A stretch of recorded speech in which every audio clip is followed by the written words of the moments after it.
Welcome back, ladies and gents. On today's show, Cadillac unveils its first EV, Ford Mach-E blows smoke, and Bentley's SUV gets a wing. I'm Tiffany Stone, and this is Hagerty's Daily Driver. Let's buckle up.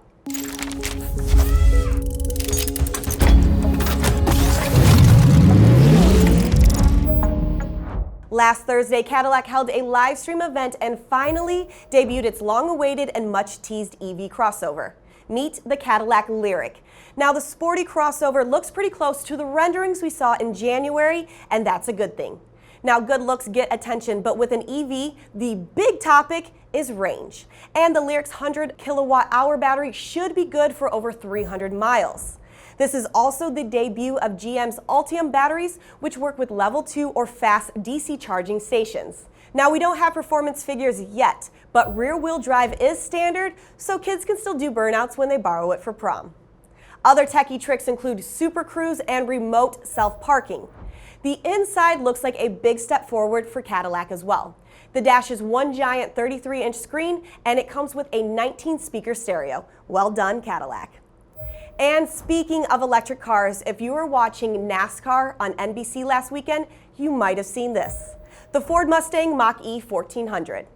If you missed it, this is a Ford demo vehicle developed in collaboration with Formula Drift star Vaughn Gittin Jr. Vaughn let NASCAR Cup Series champion Joey Logano get a feel for this demonic demo car. Now, if you thought electric cars were boring, think again. For example, how many motors do you think this has? 2? 4? Well, you would be wrong. It actually has 7. And total horsepower is, well, the name. So you guessed it right. It has 1,400 horsepower, so it can do things like this. And this. Yes, that's an electric Mustang drifting with Ken Block's 1966 twin-turbo Mustang. Now, it has more wings than a retired pilot, so it makes 2,300 pounds of downforce at 160 miles per hour. Isn't it great when siblings get along? Of course, the Mach-E 1400 is not a production Mach-E, but it shows that Ford is committed to exciting driving no matter the power supply. Now, the future could be quiet, but it definitely won't be dull. Speaking of fast cars, Bentley teased the upcoming 2021 Bentley Bentayga Speed. Now, the official launch is supposed to happen on August 12th, but they couldn't resist putting a few photos out on Twitter.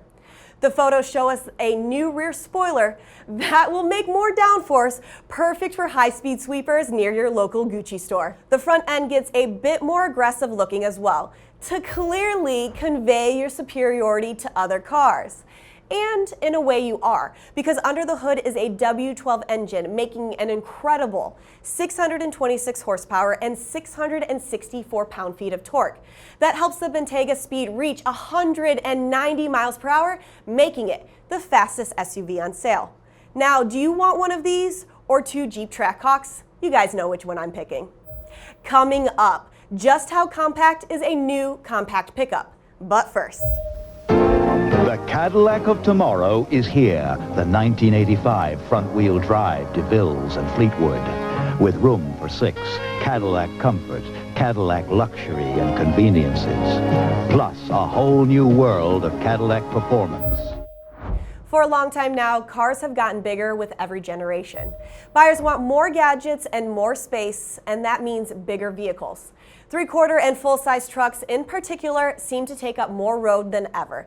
But the popularity of compact trucks like the new Ford Ranger and the Chevy Colorado indicate that people don't need as much truck as they thought they did. Or maybe because today's compact trucks are actually quite big. Well, Hagerty decided to compare the compact trucks of today to those of the past, and the results are pretty surprising. For context, a 2020 Ford Ranger is 210 inches long. Here we go. This is a 1960 Datsun 1200, arguably the first compact pickup ever sold in America. It was only 162 inches long, 4 feet shorter than the new Ranger. It wasn't very popular, but it started a trend. They started to grow. In 1972, Chevrolet entered the small pickup field with this, the Chevy LUV. Now, LUV stands for Light Utility Vehicle, and it was 173 inches long. Now, 10 years after the LUV came out, Dodge put this on the dealer lots, the Dodge Rampage. Now, I'm not sure why they named it that because honestly, it's quite docile, but it was built on the same platform as the Dodge Omni. So it's actually the first front-wheel drive pickup offered by a US automaker. Now, do you think compact trucks have gotten too big? To read the rest of the compact truck list, go to Hagerty.com or hit the link below and let us know if you think small trucks have gotten too big.